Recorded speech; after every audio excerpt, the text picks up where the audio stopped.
Once Human is continuing to change and is about to drop one of the biggest overhauls the game has ever seen. And if you're not paying attention, you're going to log in after this April update completely lost. I'm Sundance, and today we're breaking down everything in this dev blog so you know exactly what's coming and how to prepare. Let me start with the headline change because this one touches literally everything you do in the game. The tech system is getting a complete rebuild from the ground up. The developers have basically admitted that the current system just feels like a checklist and they want to fix that. So, here is what is actually changing. The tech tree is being split into 4 branches: survival, production, combat, and building. But here's the part that matters most. Tech unlocks are no longer tied to your character level or seasonal phases. Instead, your progress is driven entirely by exploration. The more you go out and discover Nalcott, the more tech you unlock. That is a massive shift in how you're going to approach each season. Now, here's something really interesting about the new enhancement system. As your tech level climbs, you'll earn enhancement points that let you boost specific techs with specific bonus effects. But pay close attention to this part because it's an easy miss. Within a season, those enhancement results are locked in and shared by all players. You cannot reset them, so choose carefully because everyone on your server is working with the same outcomes.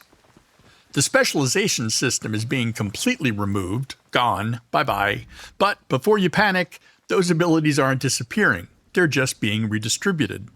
Some will come through the tech tree, some will come through enhancements, and some through class abilities, and others you actually find out in the open world by exploring. It's a more organic way to build your character rather than just dumping points into a spec menu. Now, let's talk about resources, because these changes are just as significant. Tin and aluminum, out they go. They're being removed from the open world entirely. The developers want a cleaner, more understandable resource progression path, and honestly, who needs all that garbage sitting in the crates anyway, right? On top of that, fabric types are being condensed down to just cotton fabric, parts are becoming standard parts, and plastic variants are all merging into all-purpose plastic. Your backpack management is about to get so much easier. Settlement loot is also changing in a really meaningful way. All that useless crap that you've been picking up and immediately dropping, gone. Instead, settlements will drop furniture, equipment, consumables, ammunition, crafting materials, and food. And some old junk items are getting new functions entirely. Footballs can now stun enemies when thrown. Books give you tech points when you read them. And rescue robots can actually recover your items if you die. These are genuinely clever additions. For crafting, 5 intermediate workbenches are being cut. The intermediate supply workbench, intermediate weapons bench, intermediate garage, small synthesis bench, and the intermediate stove.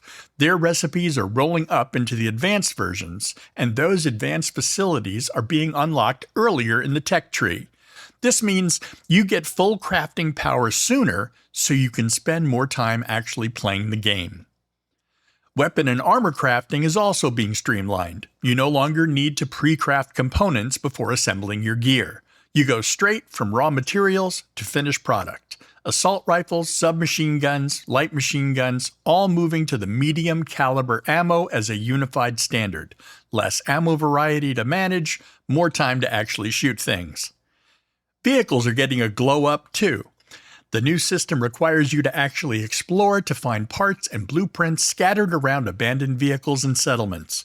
Each upgrade reflects your journey through Nalcott rather than just being a crafted menu transaction.